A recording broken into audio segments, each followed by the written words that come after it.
Maravilha. Pessoal, boa noite. Então, sejam muito bem-vindos. Mais uma aula do Liderança 5.0. E hoje nós temos a alegria de receber aqui a Kátia Soares conosco. Vocês vão ver que é uma pessoa fantástica, né? Que vai ter muito a nos ensinar. Hoje, especificamente em termos de gestão de mudanças e como ser um agente de mudanças, mas vocês vão perceber que a bagagem dela e a experiência dela é muito mais ampla do que isso. Inclusive, aquele tema que eu trouxe um pouquinho aqui para vocês, que é a biografia humana, né? Eu aprendi com a Kátia no treinamento que eu tive a oportunidade de participar e daqui a pouco vocês vão poder também ouvir um pouco mais sobre ele, né?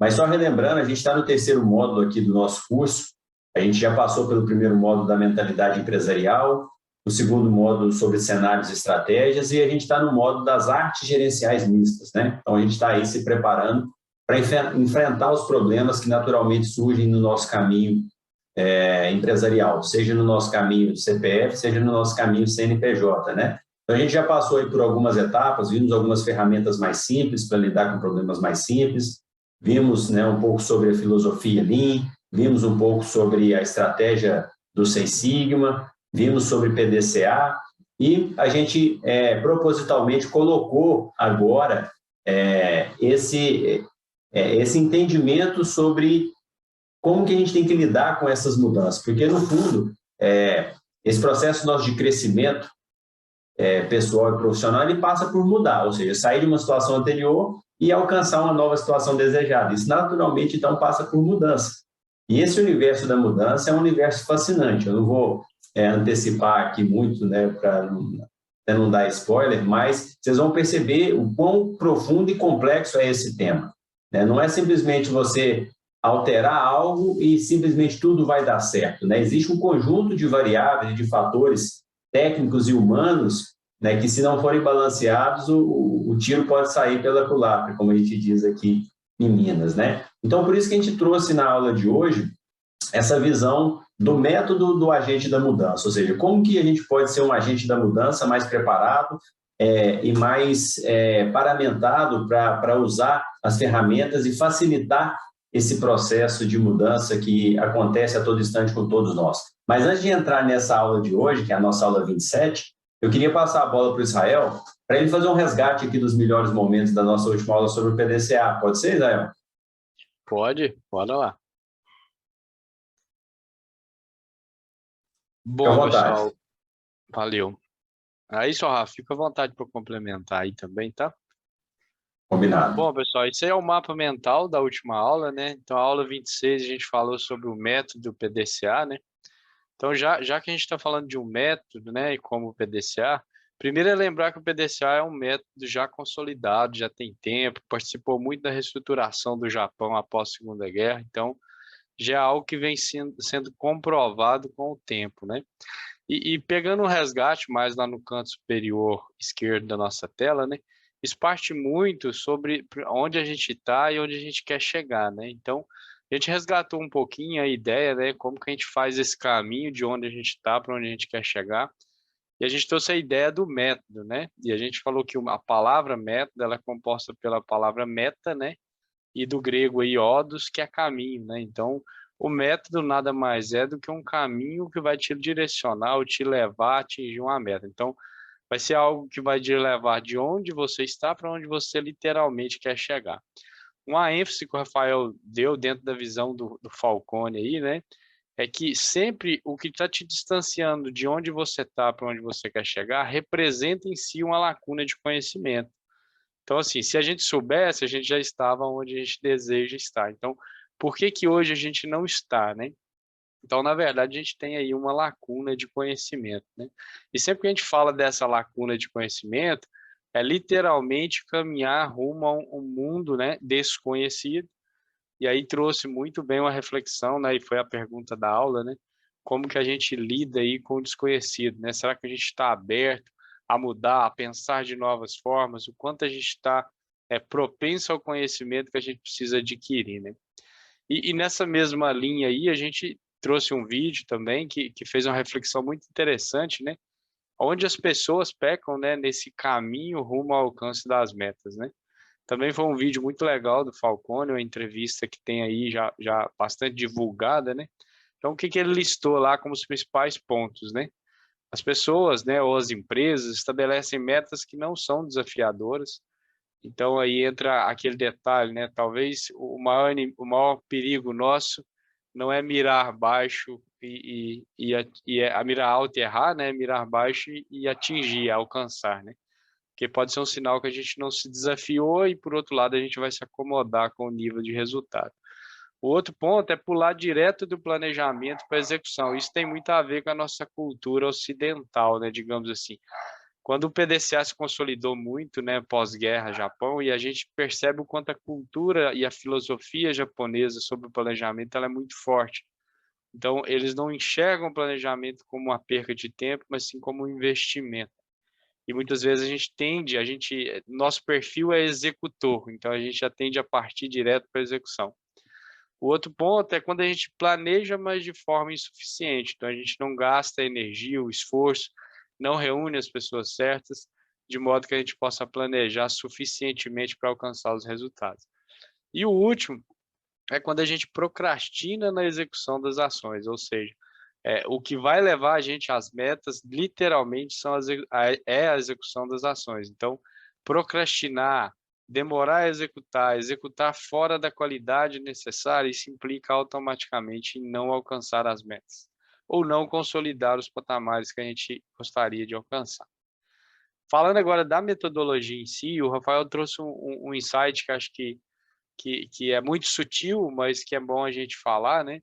O método, né? O método a gente chama de PDCA e ele se apresenta em dois ciclos, né? Um ciclo, a gente fala um ciclo de manter o nível de resultado. E aí, por que manter o nível de resultado, né? Porque a gente tem que ter um padrão mínimo de resultado, né? Por mais que a gente espera melhorar, que é um segundo ciclo aí que a gente está chamando de PDCA, a gente tem que também manter um nível mínimo de resultado. E sempre que a gente fala em manter esse nível, a gente passa muito por cumprir padrões. Então, assim, o cumprimento dos padrões nos garante manter o nível de resultado que a gente espera. Porém, se eu quero melhorar esse nível, eu passo automaticamente pela mudança, que é um assunto que a gente vai explorar com profundidade hoje. Mas justamente é definir novos padrões, revisar os antigos, e isso faz parte da nossa gestão para melhorar o nível de resultado. Tem uma frase do Einstein, né, que a insanidade é querer resultados diferentes fazendo a mesma coisa. Então, isso não é diferente dentro da visão do PDCA. E aí o que a gente ilustrou aí com esses números aí sequenciais, 1, 2, 3 e por aí vai, é justamente esse ciclo voltado para melhoria no nível de resultado, foi a ênfase que a gente deu na última aula, né? Então, como primeiro passo, a gente precisa, para melhorar, saber exatamente o que é o problema, né? Então, o primeiro passo aí é definir claramente o problema. Nesse ponto aí, geralmente, metodologicamente falando, é onde a gente define as nossas metas, né? Os nossos objetivos. E aí lembrar que a meta, a gente aprendeu em outras aulas, né? Ela geralmente traz a visão de objetivo, valor e prazo. Eu preciso desses componentes para ter, de fato, uma meta de melhoria, né? E o segundo ponto, mas que está atrelado a definir claramente o problema, é passar a visão de valor para as pessoas em resolver esse problema. Ou seja, o que elas ganham resolvendo esse problema? Ah, você vai melhorar aí as suas vendas aí 3%. O que é 3%? Como que eu posso traduzir isso numa visão de valor a ponto de que as pessoas se comprometam com o esforço e conhecimento delas? Então, é lembrar que é o seguinte, a gente só se compromete com aquilo que a gente enxerga valor. Então, é por isso que dentro de definir claramente o problema, a gente tem a necessidade de mostrar para as pessoas qual é o valor que a gente tem implícito ao resolver o problema. O segundo passo aí é, bom, o meu problema geralmente é grande. E aí, eu tenho que trabalhar ele todo? Então, é uma reflexão, é uma análise que a gente tem que fazer, e agora a gente entra muito nessa parte analítica, que é onde devemos focar para ganhar o jogo. Então, a gente ali associou aí uma ferramenta que a gente já trouxe em outras aulas, que é o Pareto, né? Não existe só o Pareto, mas a ideia dessa segunda etapa aí da metodologia é focar onde realmente vai fazer a gente ganhar o jogo, né? Sabendo onde a gente vai ganhar o jogo, a gente pula para a terceira parte, que é descobrir, levantar, priorizar, comprovar quais são as causas do meu problema. E aí a gente tem uma série de ferramentas que também já foram exploradas, que a gente pôs aí o diagrama de espinha de peixe, mas a gente tem matrizes de priorização. Então, assim, a ideia é o seguinte: eu tenho que levantar as causas fundamentais do meu problema.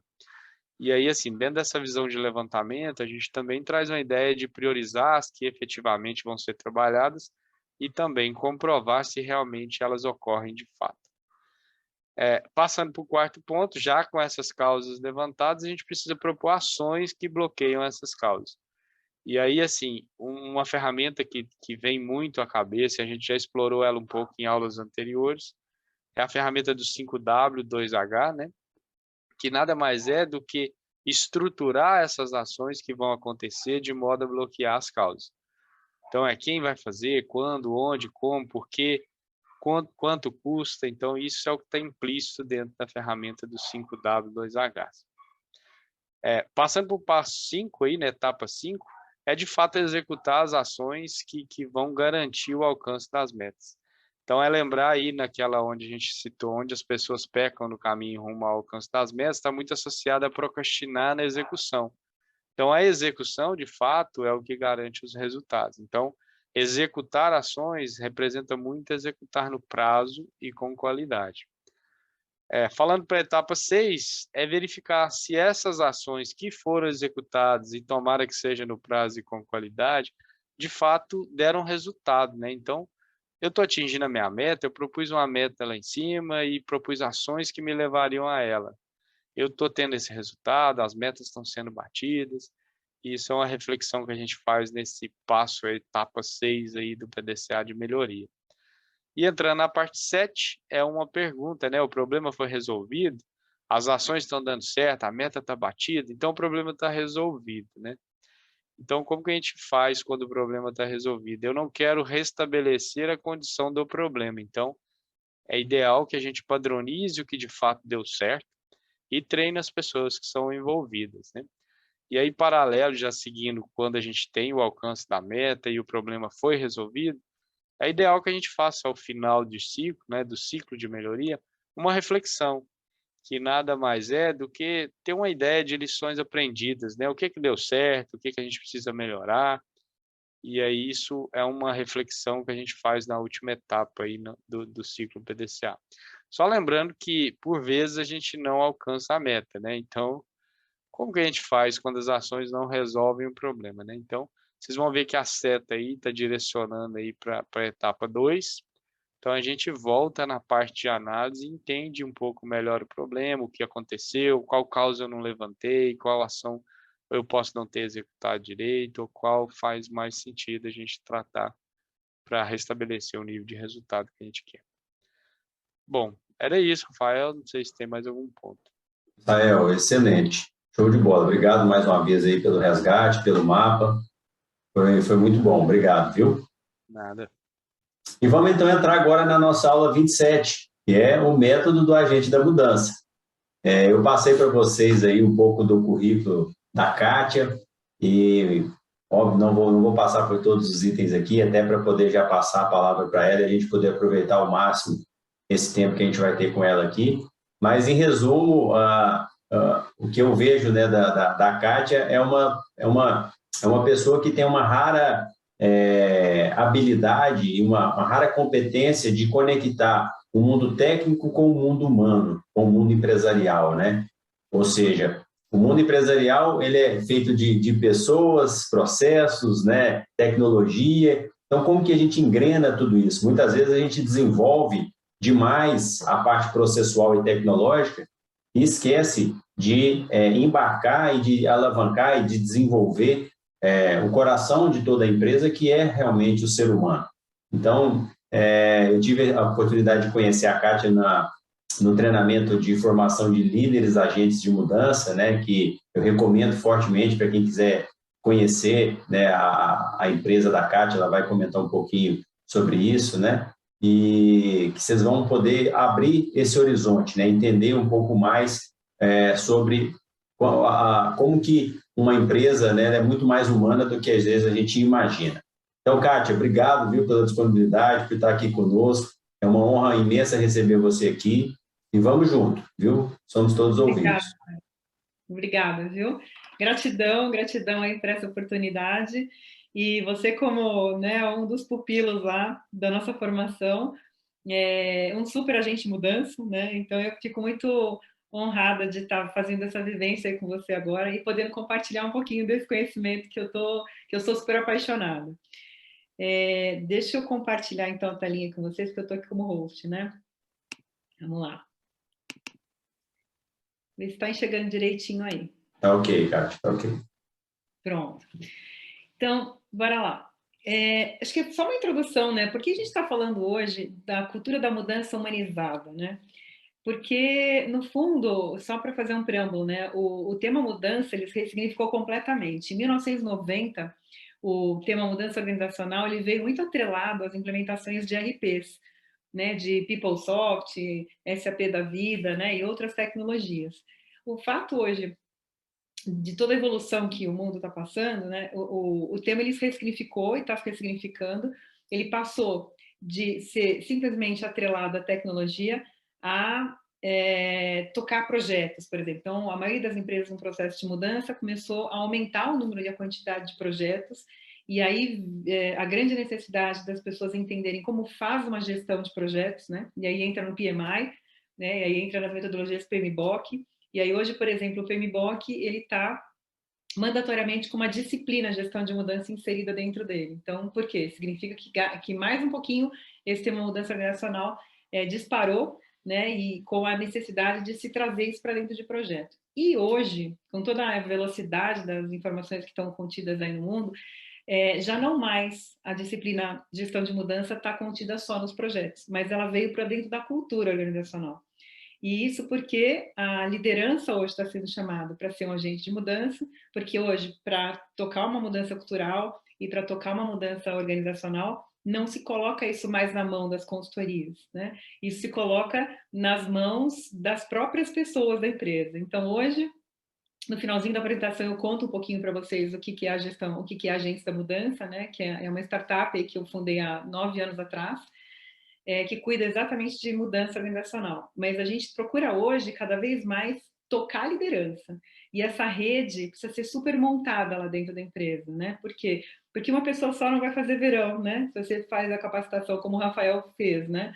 De onde ele estava, quase 20, 30, 40 pessoas da empresa dele foram formadas, porque daí sim a gente consegue entrar para dentro de uma cultura com mais gente sabendo o que é fazer uma gestão de mudança, com método, ferramenta, instrumentos. Aí sim a gente consegue fazer uma mudança cultural e trazer a competência da mudança para dentro da empresa. Então, por isso o nome Cultura da Mudança. E a mudança, como eu falei, né, hoje no século XXI, ela está realmente se traduzindo como uma mudança cultural. E aí, quando a gente olha para essa cena, né, que eu gosto muito dessa cena, que é assim, ainda mais na pandemia, né, gente? Acho que todo mundo veio aí com um processo muito grande de reaprendizado de relacionamentos, né? Porque no momento que a gente olha para cá, né, e fazendo uma analogia, né, imagina que a gente estava numa estrada, né? A gente está numa estrada com um carro e a gente vai nessa estrada com uma neblina, a gente não enxerga nada na frente. Né? O que a gente vai fazer agora? A gente para o carro, né? A gente continua nessa neblina, com risco, né, de bater, será que o farol está ligado? Então, é um pouco isso que a gente se encontra hoje no mundo, quando a gente olha para um processo de mudança, para um cenário de incerteza, né, que está o Brasil, que está o mundo. Então, a mudança ela veio realmente de uma forma estruturada para ficar e com uma imensa oportunidade de inovação. Então, o que as empresas estão fazendo? Né? Eu estava com vários clientes hoje falando sobre isso, que não adianta a gente ficar reclamando e falar, puxa, temos que aumentar a liquidez, temos que não estamos mais conseguindo mão de obra, as pessoas, né, para contratação com mão de obra especializada, cada um está com o seu dilema. Mas a grande sacada hoje é como a gente faz com menos, né, que a gente tem com criatividade. Então, hoje, a mudança organizacional, ela entra no lugar de provocar a inovação. Então, inovação é um tema extremamente importante ligado à mudança organizacional, que é importante olhar para isso e ver qual é o grande papel da liderança. Então, o papel da liderança hoje é provocar a inovação dentro da empresa. E por isso, sim, que ele está sendo chamado hoje para ser um líder agente da mudança. E aí a pergunta é, como faz isso, né? Por um lado, a gente tem o ser humano, né? E por um lado, a gente tem que entregar resultados. Esse é o grande dilema, né? Kátia, como é que a gente vai fazer um processo de mudança trabalhando a liderança, sendo que nós estamos sendo chamados para entregar cada vez mais, né? E às vezes com menos pessoas, né? E cada vez mais rápido. E aí vem a grande beleza da história. A gente tem que olhar para esses dois lados. É óbvio que eu tenho que entregar resultados e é óbvio que eu tenho que ter um PDCA para poder me ajudar a fazer isso, né? Como o Israel acabou de explicar brilhantemente. E obviamente, né, que a gente só consegue se comprometer realmente quando a gente começa a ver valor nas coisas. E quem é que gera esse valor? E quem é que gera esse compromisso? É a liderança. Porque a liderança é formadora de opinião. É a liderança que vai fazer o movimento acontecer dentro do palco organizacional. Então, ele é um modelo. E à medida que a gente está trabalhando modelos de influência, modelos de poder de argumentação, etc., é aí que a gente vai olhar para a entrega de resultados completamente diferentes. Então, o papel da liderança nesse contexto é mandatório e se ressignificou completamente nesse momento. Por isso que a gente está falando de ser humano. E aí a grande sacada da história é, bom, como é que a gente faz isso acontecer, né? Porque quando a gente olha para uma mudança organizacional, a gente acaba abalando vínculos daquelas pessoas que trabalham numa empresa e do ecossistema inteiro, né? A gente abala vínculos de um fornecedor, de um cliente, dos próprios colaboradores. Então, a gente está abalando vínculos de todo mundo quando a gente fala de uma mudança organizacional. E aí a gente faz esse movimento acontecer como? Através, primeiramente, conhecendo o ser humano, que é o ser humano que é a pecinha-chave que está fazendo parte dessa história. Eu estava falando exatamente, eu estava em entrevistas hoje e falando com uma empresa, né, que vai fazer o programa de embaixadores, né, vai formar uma série de pessoas, e eles me perguntaram assim, mas Kátia, por que é importante ter um embaixador, né? Por que a gente tem que ouvir de autoconhecimento e autodesenvolvimento quando a gente fala de uma mudança? Porque é um agente de mudança que vai preparar as pessoas para dar conta dessa mudança cultural. E se ele não tiver com uma preparação psicológica de autodesenvolvimento, ele pega carona na resistência, ele pega carona na menos-valia. Então, ele não consegue ser um agente de mudança. Ele vai ser um provocador de problemas, né? Então, a gente não quer isso. Então, por um lado, a gente precisa olhar muito esse ser humano. E como eu venho muito bebendo da fonte, né, da antroposofia, que o Rafael viu bastante lá no programa, nós entendemos que o ser humano hoje, ele resiste porque ele tem pensamentos diferentes, modelos mentais diferentes, porque ele tem sentimentos diferentes e porque ele tem vontades diferentes. Então, o primeiro passo do agente de mudança para dar conta dessa história toda é olhar para esse ser humano e perceber quais são as dúvidas que ele tem, quais são as desconfianças que esse ser humano tem e o que medos estão fazendo ele paralisar. Esse é o primeiro olhar, por um lado, quando a gente olha para uma transição psicológica, que faz a mudança caminhar ou não caminhar. E por um outro lado, eu tenho, né? Será que esse ser humano ele tem uma autoconsciência, né, desse mindset que o Rafael até trouxe para vocês da biografia humana, né? Será que ele tem consciência das suas crenças, dos seus valores, da sua história? Esse é um ponto-chave. Por isso que quando a gente trabalha um processo de mudança, a primeira coisa que eu faço é passar um assessment, né? Para que as pessoas entendam quem sou eu, né? Qual é esse perfil que eu tenho, a minha capacidade, o meu limite, que eu posso vir a ser ou não um agente de mudança no meu contexto. E segundo, eu preciso me conectar com essa história de autogestão e depois aí eu vou me mobilizar para uma autodecisão. Se fosse só assim, tá bom. Mas o outro ponto importante é que a gente tem aqui a empresa. E a empresa também a gente enxerga como um ser humano vivo, que também tem sua identidade, né? Que é a sua missão, sua visão, seus valores, sua estratégia. Tudo isso está contido no mundo da identidade organizacional. Num segundo ponto, quando a gente olha para uma organização, a gente tem o mundo das relações. E aí a gente está falando de um processo de tomada de decisão em grupo, comunicação, nossas reuniões, tudo isso está contido nesse ponto das relações. Depois eu tenho os processos, né, que faz com que a empresa rode, né, as metodologias, os fluxos, os desenhos, as pagadorias, tudo que tem a ver com processos mesmo, né. E temos os recursos, que são todos os instrumentos que a organização tem para poder dar conta, são as pessoas, né, infelizmente nós somos hoje recursos, né, recurso é dinheiro, é material, etc. Agora, qual é a grande sacada dessa imagem? Por um lado, eu tenho um conjunto de pessoas, e aí eu estou falando que nós precisamos cuidar na mudança de uma transição psicológica, eu preciso cuidar da transição psicológica das pessoas. E por um outro lado, eu tenho organização. Como é que eu junto essas pessoas? Como é que eu crio o compromisso? Né? Que o Rafael, que o Israel falou, né? Quer dizer, como é que esse compromisso vem? Como é que as pessoas começam a enxergar o valor daquilo que ele tem que entregar. Simples. Primeira coisa a ser feito, nós precisamos responder essas perguntas. Primeira pergunta, como é que eu integro o propósito individual ao propósito organizacional? Porque à medida que as pessoas têm, sim, desejos, vontades, anseios, sonhos, eu preciso conhecer isso. E a partir dali que a pessoa ela começa a entender o porquê que ela está trabalhando naquela organização, por que faz sentido para ela trabalhar naquela organização. Senão ela simplesmente se despede daquilo, porque aquilo passa a não fazer mais sentido para ela. A segunda pergunta é como é que eu facilito a integração de áreas e de pessoas quando eu olho para esse propósito organizacional de maneira correta. Aí eu vou querer entender e vou ajudar até o propósito das próprias outras áreas, não simplesmente a área onde eu atuo. E como processos, né? Como é que eu contribuo com metas, objetivos, etc. E como é que eu identifico habilidades para ter resultados humanos? Então, são perguntas chaves que a gente responde quando a gente está dentro de uma organização para fazer esse vínculo com esse ser humano. Então, trabalhar ser humano e trabalhar cultura é mandatório num processo de mudança. E aí, a grande beleza do trabalho do agente de mudança é estreitar esses vínculos. Então, o primeiro vínculo que é importante ser estreitado é o da identificação. Né? Então, eu vou me identificar o meu propósito individual ao propósito organizacional. E muitas vezes não está claro para as pessoas o propósito da própria empresa. A gente pergunta, mas você está numa empresa, qual é a missão da sua empresa? Sabe que eu não sei? Né? Mas qual é o propósito dessa organização? Olha, eu não sei, acho que é gerar 250 milhões de dólares no futuro, mas isso é uma visão, não é um propósito. E quando a empresa ela não tem um propósito, parece que perde o sentido para as pessoas trabalharem naquela empresa. E o segundo vínculo é o da motivação. Então, é desenhar corretamente papéis, responsabilidades, para que as pessoas realmente se conectem e se vejam pertencentes àquela mudança. Muitas vezes, acontece da organização soltar uma série de mudanças ao mesmo tempo e as pessoas ficam perdidas, porque elas são as mesmas pessoas tocando vários projetos de mudança ao mesmo tempo. E elas muitas vezes não sabem nem o porquê que elas estão fazendo aquilo, mas são envolvidas na organização. Então, o que falta? O vínculo da motivação, motivo para agir.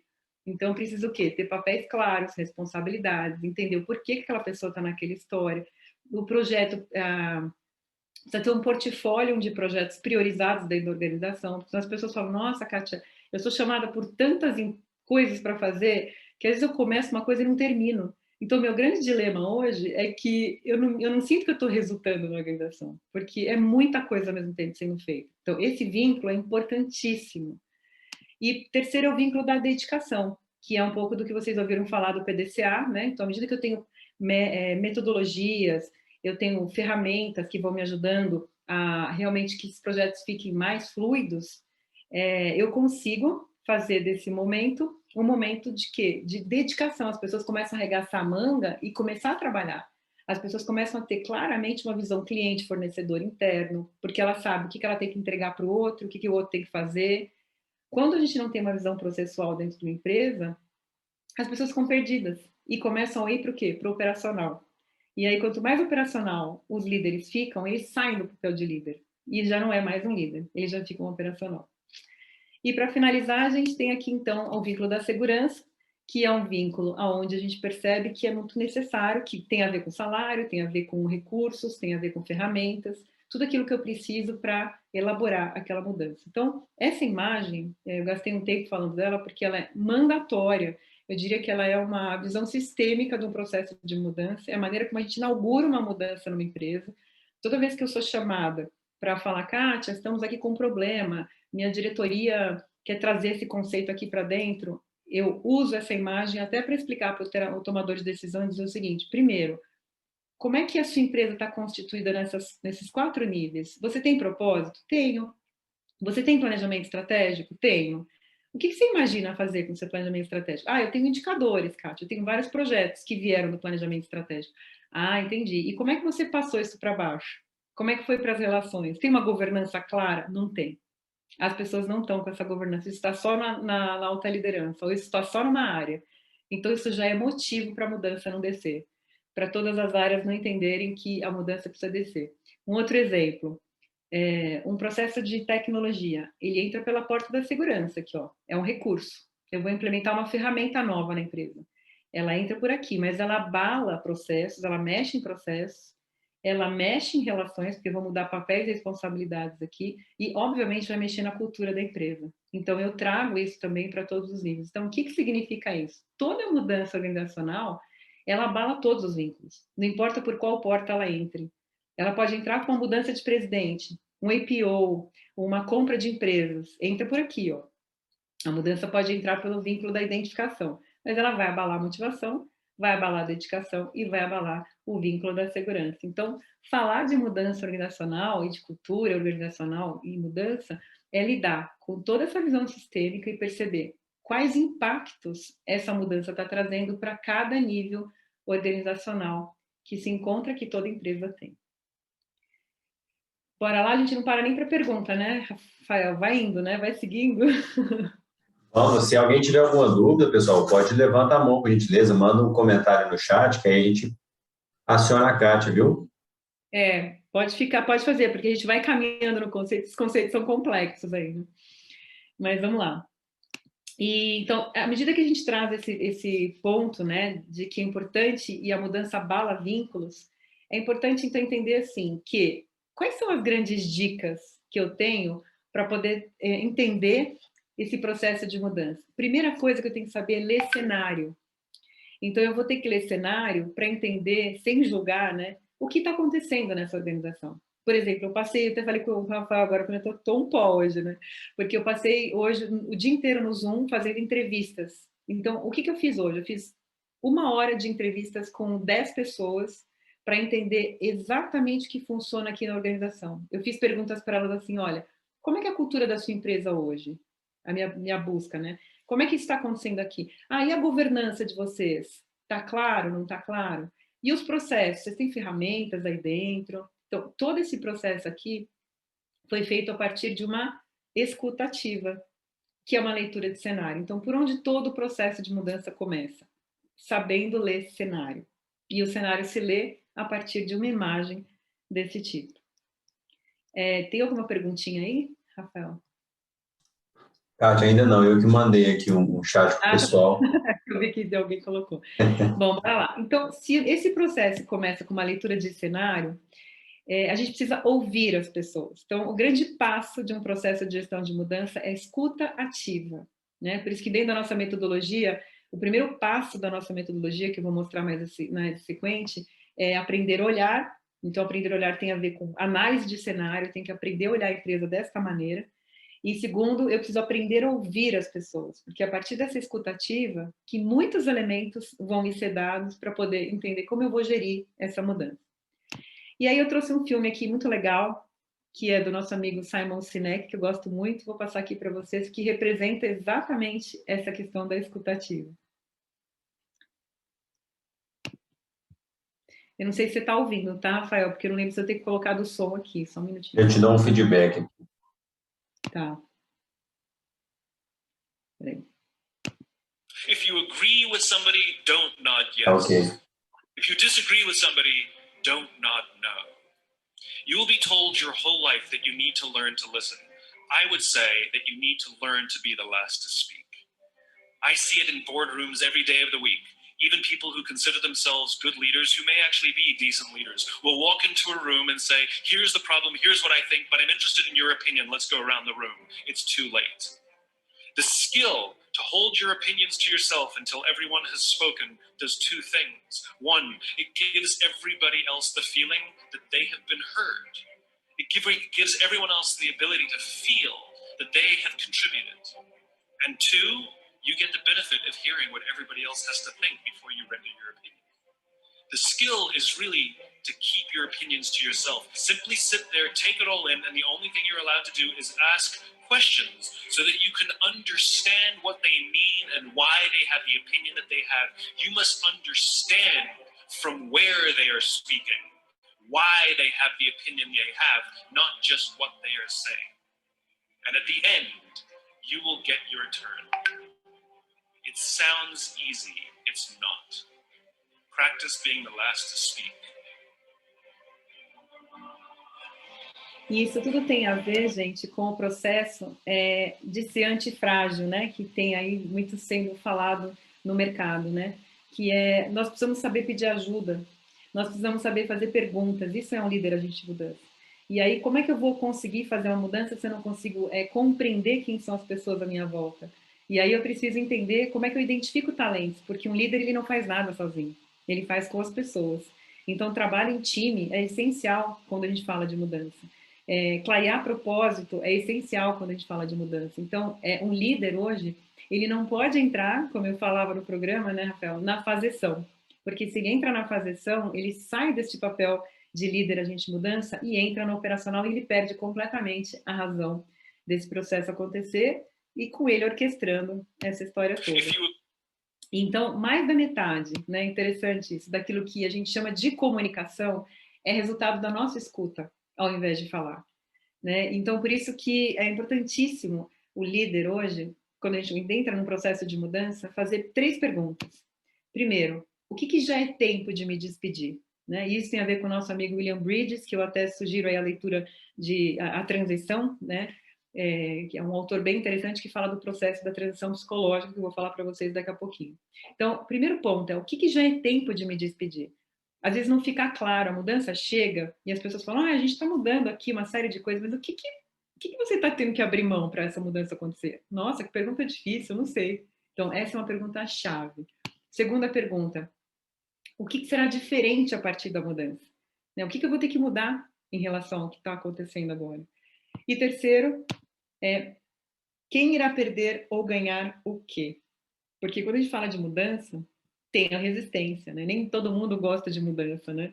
Eu escrevi um livro ano passado chamado Mudança de Cultura e Cultura de Mudança, né? E quem escreveu o prefácio foi o Fábio Barbosa, um super querido, né? Que é conselheiro de várias empresas hoje. Tive a chance de trabalhar com ele lá no Hebron Bank. E ele fala, Kátia, ser humano não gosta de mudança. Quem gosta de mudança é empresa transportadora de caminhão, né? Que você vai de caminhão para cima e para baixo. As pessoas gostam mesmo de ficar na zona de conforto. Então, esse é um ponto-chave, né? Ninguém gosta de mudar. Então, a gente precisa provocar a clareza dos benefícios daquela mudança para a pessoa. Porque, por um certo lado, isso é bem interessante entender, muitas vezes a gente chega numa empresa e fala, mas eu vou perder, Kátia, onde que eu estou ganhando? Não, você vai perder em 3 meses. Você vai perder para a empresa ganhar. Mas daqui ao 4º mês você vai ganhar. Então, tem algo que a gente tem que abrir mão para poder a mudança acontecer. E aí a gente tem que trabalhar muito o psicológico das pessoas para saber lidar com o poder. E a mudança, por isso, gente, a grande beleza dessa história, ela é de dentro para fora e não de fora para dentro. E a gente precisa olhar para o propósito da mudança. E o que é um propósito da mudança? É um propósito que a gente precisa olhar quando a gente entra em cenário.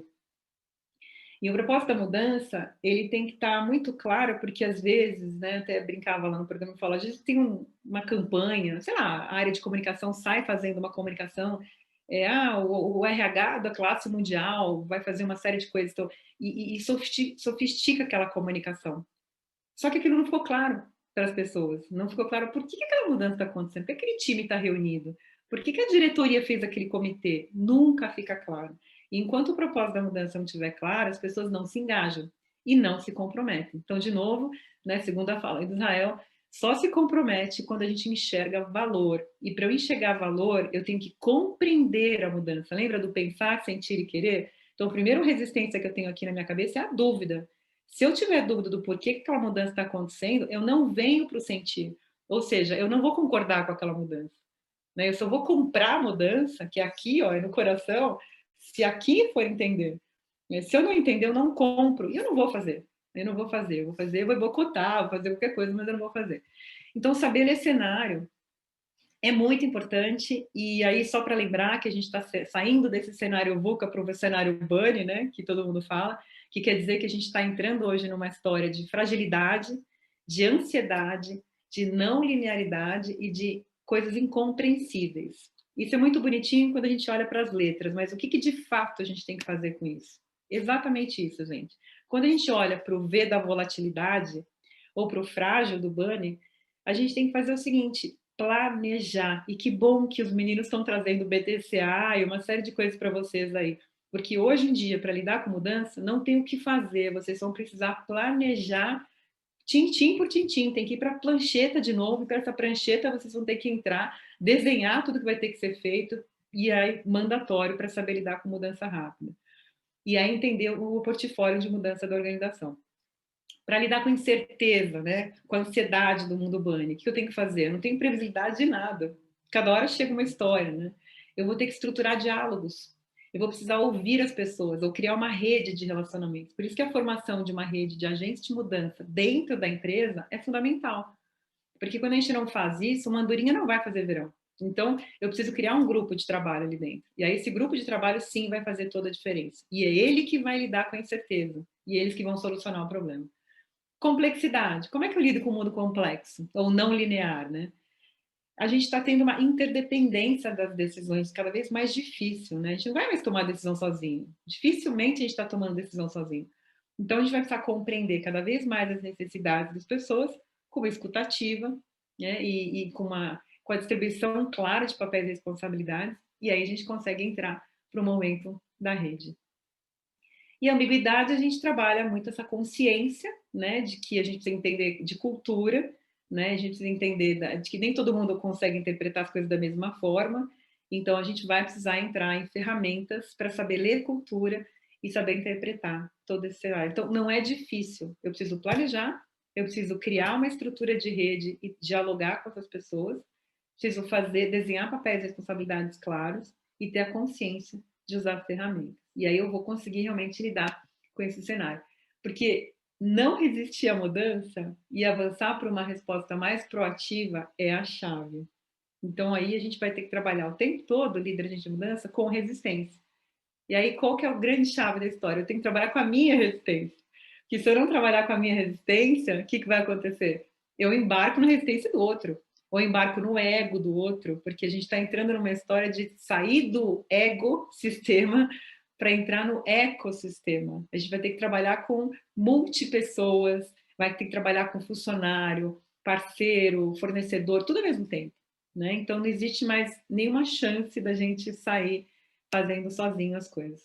E qual é o papel da liderança nessa história, para a gente ir para os finais aqui? O papel da liderança na mudança é trabalhar esses 3 temas, né? Trabalhar essa transição psicológica a partir da visão de um ser humano. Então, nós estamos sendo chamados hoje para sermos psicólogos organizacionais. Né? Quando eu falei com o Rafael, eu falei, nossa, Rafael, é tanta coisa, o que eu falo aqui nessa história? Ele falou, Kátia, traz a curva da transição, porque isso é importante para as pessoas ouvirem e entenderem que para trabalhar a mudança, eu tenho que trabalhar a parte psicológica das pessoas. Por isso que eu preciso responder qual é o meu mindset para ter uma autoconsciência de quem sou eu, como eu me conecto para ter uma autogestão e o que me mobiliza para eu ter uma autodecisão. E isso eu preciso trabalhar a cultura da mudança dessa maneira. E dentro do papel do agente da mudança, eu preciso primeiro, né, e é bem nessa ordem, gente, eu preciso entender que projetos e que mudanças a empresa tem lá dentro. Muitas vezes é dado para a gente de presente uma mudança, né? Então, aquela mudança eu vou capitanear.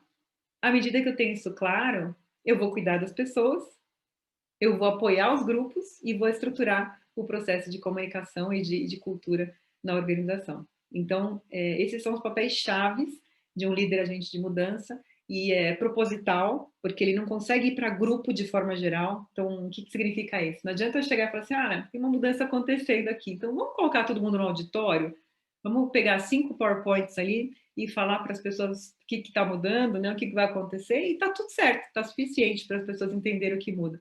Não, a mudança não começa por aí. A mudança começa com o atingir das pessoas, a escuta ativa das pessoas, a leitura de um cenário a partir do indivíduo. Aí sim a gente vai para o grupo, aí a gente vai para a organização e a gente começa a entender como é que estrutura uma mudança. E essa mudança, ela vem muito nessa conscientização, né, de que eu tenho que ter uma necessidade para mudar. E aí, qual é a necessidade que chega para esse processo de mudança acontecer? Eu tenho que ter um desejo desperto, porque também se as pessoas não quiserem mudar, não vão mudar. Então, qual é o desejo que a gente vai ter que despertar nesse processo de mudança?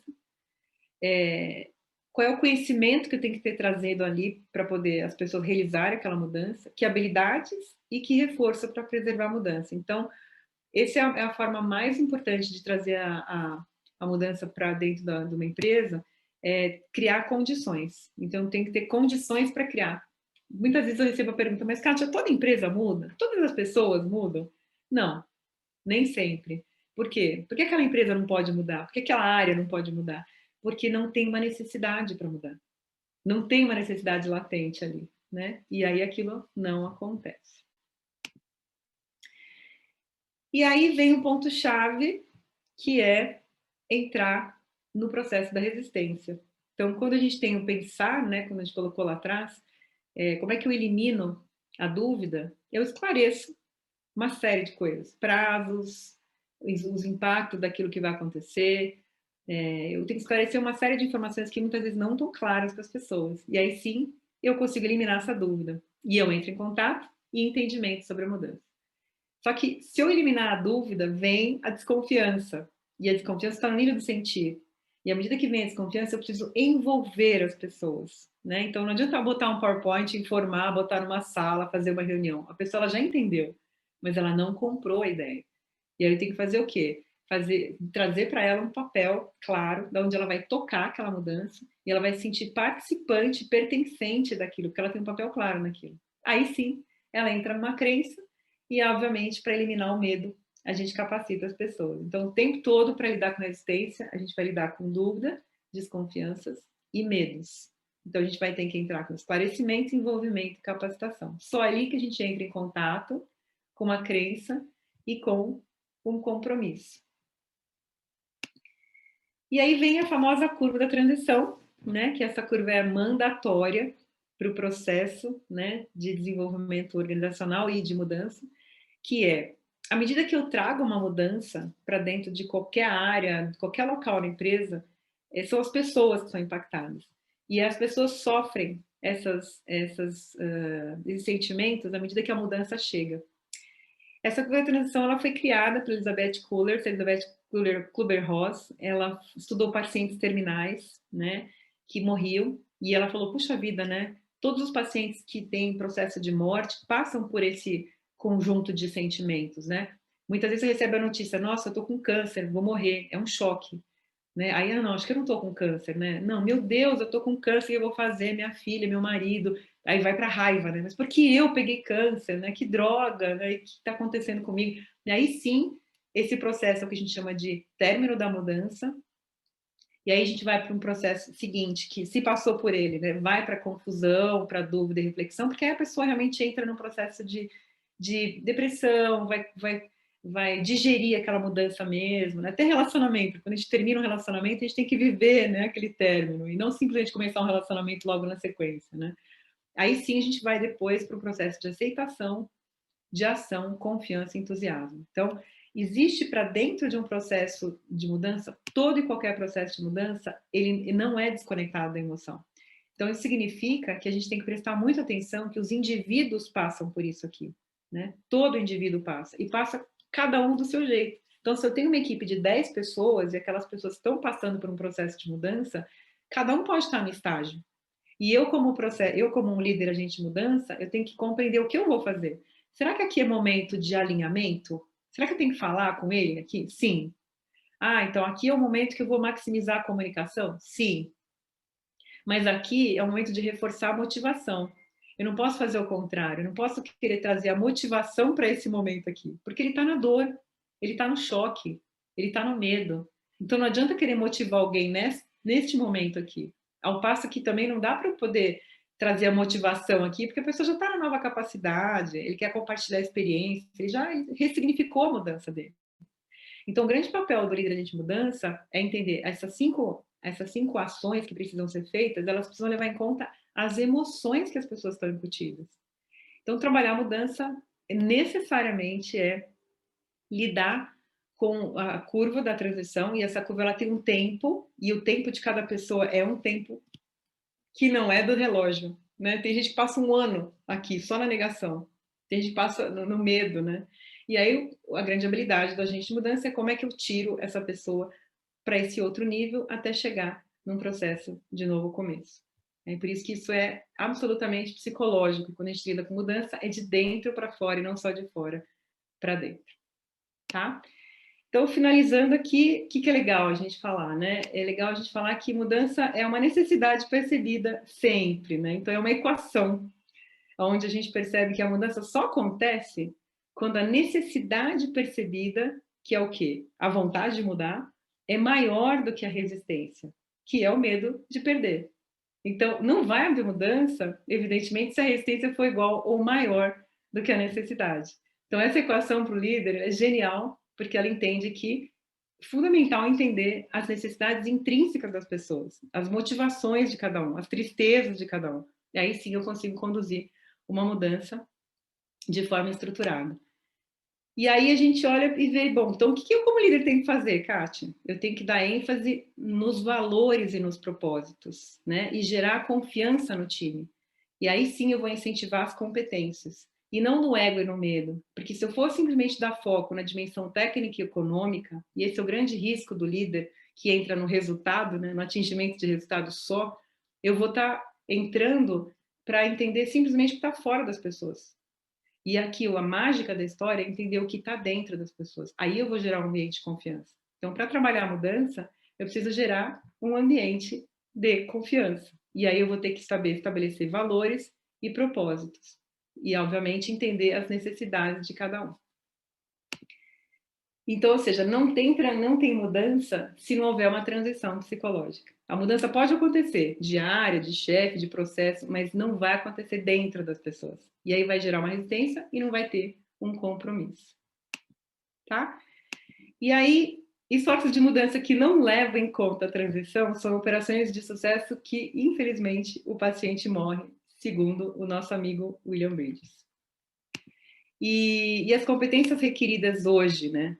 Que o mercado está exigindo para essa história é trabalhar com liberdade e autonomia, precisa dar muita autonomia para as pessoas, estabelecer uma relação de confiança e uma jornada de trabalho flexível. Sim, o home office veio para ficar, né? E as pessoas têm que entender que isso vai ser uma coisa importante para trazer.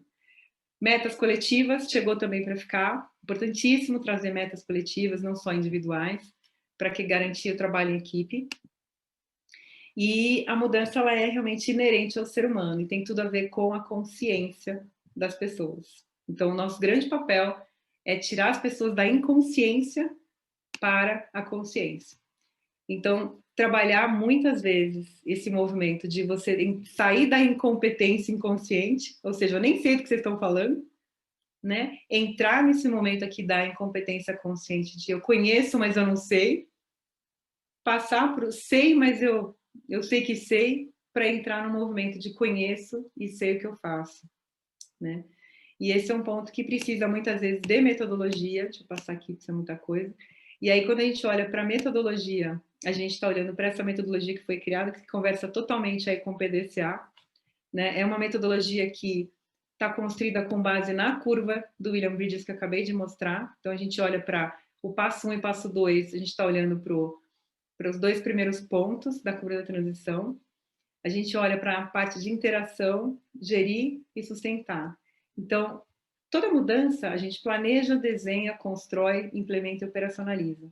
E a dimensão humana, que se encaixa embaixo de cada uma delas, faz isso acontecer com destreza, porque eu vou entrar em contato com as pessoas, eu vou ter uma clareza da estratégia de mudança, eu vou ter uma integração de forma eficaz, porque eu vou montar uma rede, eu vou engajar nas mudanças de impacto, porque eu vou levantar isso propriamente dito, eu vou ajustar, porque eu vou ter toda uma implementação de forma engajada aqui, e vou sustentar esse conhecimento. Então, existe método para fazer isso. Esse método, se a gente for olhar passo a passo, né? Nesse passo 1, eu vou montar as estruturas mentais, eu vou gerar propósito, eu vou entender a governança da empresa e vou estabelecer um método. No 2, eu vou entender o perfil das pessoas, papéis, responsabilidades, priorização, objetivos, indicadores. No 3, eu vou entender a energia, a autoconfiança das pessoas. Vou precisar realmente fazer um processo de coaching, integração entre as áreas. Então, tem uma série de coisas que são feitas aqui dentro desse processo metodológico que ajuda o líder a entender como ele constrói um processo de mudança passo a passo, seguindo as fases da dimensão humana, o que ele precisa fazer para entrar na operação de forma sustentável, gente.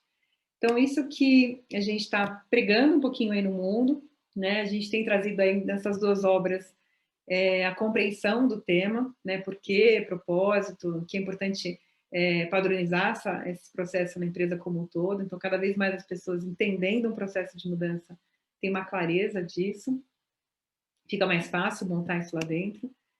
E aí, muito importante quando a gente olha, né, para o nosso, né, Nelson Mandela, que traz e sustenta muito essa história, né, ele fala, né, o nosso grande medo não é que a gente seja capaz ou incapaz. Nosso grande medo é que a gente seja poderoso além da conta, né? E a nossa luz, e não a nossa escuridão que mais nos amedronta. E muita gente pergunta, né? Quem sou eu para ser brilhante, atraente, talentoso, incrível? Na verdade, segundo Mandela, quem é você para não ser tudo isso? Né? Bancar o pequeno não ajuda o mundo.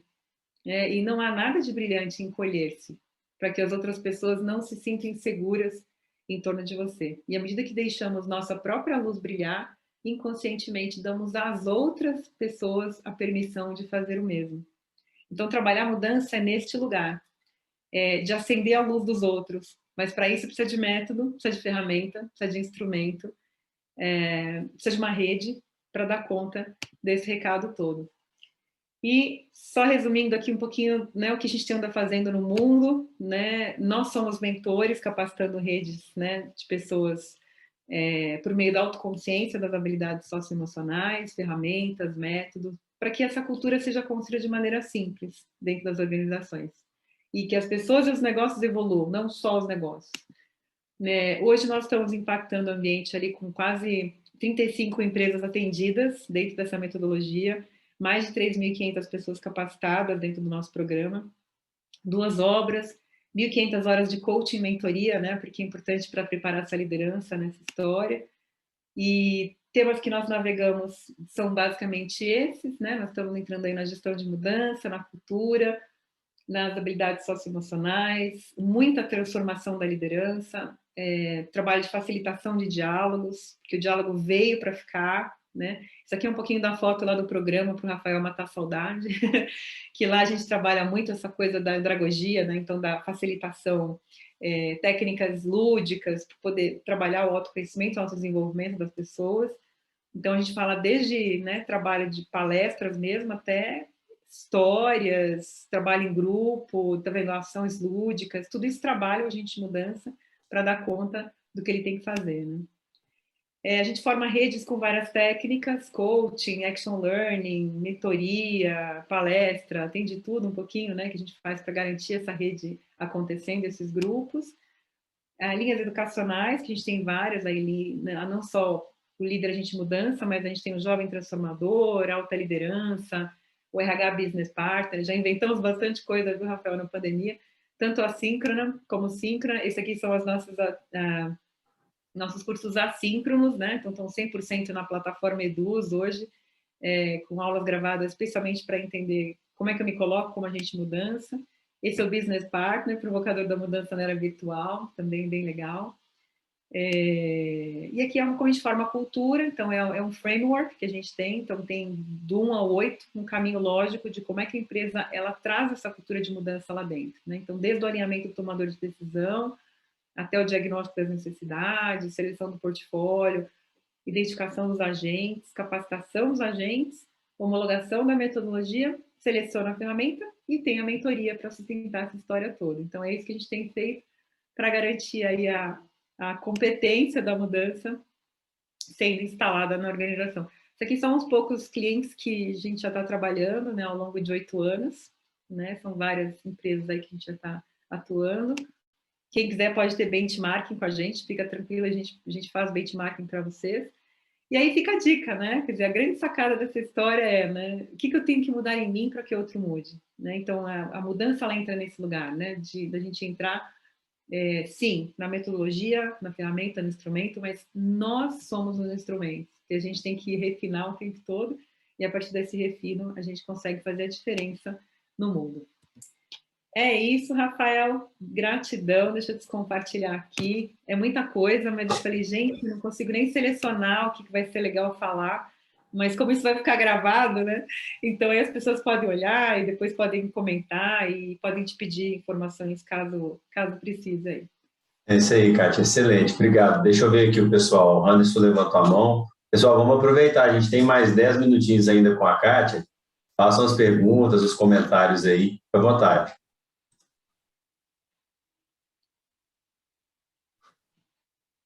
Anderson? Boa noite a todos, né? Eu tenho uma pergunta aqui, né?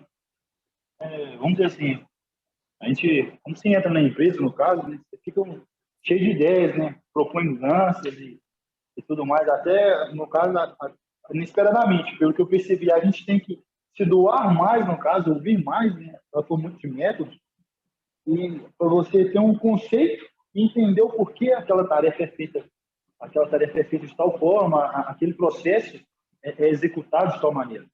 No entanto, como eu te disse, quando você entra, você é novo, né, dentro de um determinado espaço, uma corporação, um mundo corporativo, no caso da empresa, você quer apresentar ideias, né, e como você se expressar, como eu posso dizer, como se expressar e tentar propor mudanças, onde muitas das vezes o modo já é engessado. Às vezes foi feito assim, né? E hoje vemos que o mundo tem constante evolução. Aquele método foi feito de determinada forma naquele tempo, no entanto, com outras ferramentas, né? Vamos dizer, de 2 anos para cá, a gente vê que se muda muita coisa. O processo se evolui de uma forma extremamente rápida. E as pessoas se aceitam a entrar na mudança quando se apresenta resultado. Mas como se apresentar resultados onde as pessoas não se aceitam aquela mudança? Eu não sei se eu estou sendo claro no meu contexto aí, mas é mais ou menos isso. Bom, Anderson, deixa eu ver se eu entendi aqui a tua questão. Sim, eu acho que a gente tem, normalmente as pessoas resistem à mudança, né? Como eu falei, é natural do ser humano, todo mundo vai resistir. Mas aí, por que ela resiste, né, Anderson? Lembra do pensar, sentir, querer que eu acabei de falar, né? Ela resiste porque, primeiro, que ela não entendeu aquela mudança. Pode ser uma possibilidade. Então, a venda da ideia de uma mudança, quando ela não surge da própria pessoa, ela tem que ser muito bem feita. E geralmente ela tem que ser feita com um patrocinador. Então, vamos supor que você queira vender uma mudança para mim. Aí eu falo para você assim, não, Anderson, isso aí sempre foi feito assim, então eu não quero mudar. Não adianta você me trazer essa ferramenta nova, porque eu não vou mudar. Mas se essa mudança, se você entendeu quem sou eu, né? Se você veio me escutar antes, se você veio entender que eu tenho essa resistência, etc., você vai montar uma estratégia. Para falar com a Kátia, é legal que o gerente dela fale com ela. Então, você vai montar uma seguinte estratégia. Você vai ter que colocar um patrocinador, né? Que a Kátia vai respeitar e aquela ideia vai ter que ser vinda por ele. Por exemplo, é uma estratégia. Aí ela vai entender aquela história, o patrocinador vai chegar para a Kátia e falar, Kátia, olha só, a gente vai implementar uma ferramenta nova aqui, super bacana, e isso vai ser super bacana para a empresa, porque vai aumentar a lucratividade dela, a visibilidade dela no mercado, e isso veio do conselho e é mandatório. Posso contar com você? Óbvio que eu não vou falar não, porque ele é meu líder superior. Então, isso pode entrar por um canal formal da mudança, porque você usou de um padrinho, né, de um sponsor para fazer isso, aquilo acontecer. E você gasta menos esforço. Aí, na sequência, a Kátia vai concordar com isso? Mais ou menos, ela engoliu, ela não concordou. Mas aí vem o agente de mudança trabalhando assim, a visibilidade da Kátia. Kátia, vem cá, ó, deixa eu te trazer um papel. Você não quer ser uma coordenadora dessa ferramenta? Eu? Não, então vem aqui fazer a coordenação dessa ferramenta junto comigo. Eu me sinto empoderada, entendeu, Anderson? Então, a informação chegou por um patrocinador, eu comprei. Aí depois eu tive um papel claro ali, você me deu um significado da história, você me deu importância, eu virei importante. À medida que eu fiquei importante, eu vou fazer aquilo acontecer, porque eu fui reconhecida no meu valor. Aí a mudança começa a entrar. Aí aquilo que era resistência para mim no passado, que eu falava assim, isso aí sempre foi feito assim, eu já passo a falar diferente. Eu já passo a falar assim, gente, vem aqui escutar essa ferramenta, que ela é bem legal, ela não é tão ruim assim. Por que eu começo a falar assim? Porque eu faço parte da gestão daquilo. Eu estou sendo avaliada por aquilo. Vocês me deram um papel claro para fazer aquilo acontecer. Então, é neste lugar que vem a mudança. Então, por onde começa a história? Você tem que me ouvir. Você tem que descobrir que eu sou resistente primeiro. Então, por isso que a escutativa, ela inicia, né? A gente tem que escutar muitas pessoas, fazer a pergunta. E se a gente fizer isso aqui, o que você acha? Eu acho isso, acho aquilo. Então, todo o processo de mudança bem conduzido, ele começa antes, né? antes da ideia ser colocada na mesa, antes da mudança acontecer. O fato é que eu mesmo, né, sou chamada muitas vezes quando a mudança está no meio, né, e as pessoas já estão bravas lá na frente, aí o pessoal acha, Kátia, a pessoa está resistente com essa mudança aqui. Eu falo, mas vocês escutaram as pessoas? Não, já saímos fazendo. Mas vocês fizeram uma comunicação? Ah, não deu tempo, a gente mandou um e-mail lá para eles. Não, então não é assim. As pessoas vão ficar resistentes. Então tem toda uma história por trás de como faz. Então tem estratégias de como a gente faz isso acontecer. Não sei se ficou claro, Anderson. Não, sim, é exatamente claro. Eu acho que até é muito que acontece, na verdade, né? Quem sabe dessa ferramenta que você me passou aí, de usar um padrinho, eu tento, muitas das vezes, levar assim, uma pessoa onde vai ser estudado, entendeu? Uma pessoa com alta relevância, ou que já tenha um conhecimento maior que o meu, para aquele processo antes. E que vai dar errado, mas que ao menos seja tentado mudar alguma coisa, entendeu? Sim. É nesse processo, sim. E dentro dessa pergunta, dessa resposta sua, eu tenho uma pergunta. Você meio que me respondeu, mas só para deixar um pouco mais claro. Você vê como... eu vou colocar necessário, mas não seria a palavra que eu queria usar.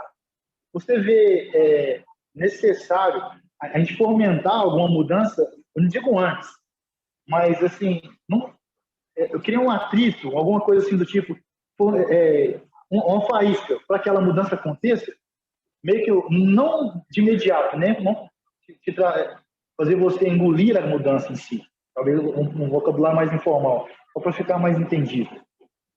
Mas, de certa forma, atiçar a mudança para que ela comece a agir, entendeu? Que ela comece a acontecer algo a partir de uma ação? Ou você acha que não, que é preferível, mesmo assim, ainda buscar um padrinho? Porque eu vejo muito que as pessoas ouvem, igual a gente comentou, o padrinho, mas meio que muitas das vezes você fica pagado. Você sugeriu, aquilo vai andar, você sabe que talvez tenha partido ideia e aquilo foi melhorado, mas meio que partiu de você e aquilo vai se perdendo, entendeu? A mudança aconteceu e talvez você nem tanto se envolve no processo. Eu digo que a mudança você tentar acompanhar ao máximo, entendeu? Você fazer parte do corpo da mudança. É que você trouxe várias coisas aí no meio da tua fala. Acho que a primeira coisa, assim, a gente tem que olhar sempre, aquela mudança que a gente quer provocar. Se eu quero provocar uma mudança, eu estou dentro de que cultura? Eu estou querendo provocar isso numa área? Que empresa é essa? Quem é essa área? Quem é o dono dessa área? Quem é o zelador dessa área? Quem é o gestor dessa área? Tudo isso tem a ver com cultura. Então, à medida que você quer provocar uma mudança, você tem que fazer essa análise. Aí você fazendo essa análise, você fala assim, puxa vida, mas para eu trazer essa mudança aqui vai ter muita resistência. O próprio gestor da área não vai querer. Então aí sim você vai ter que ter um padrinho.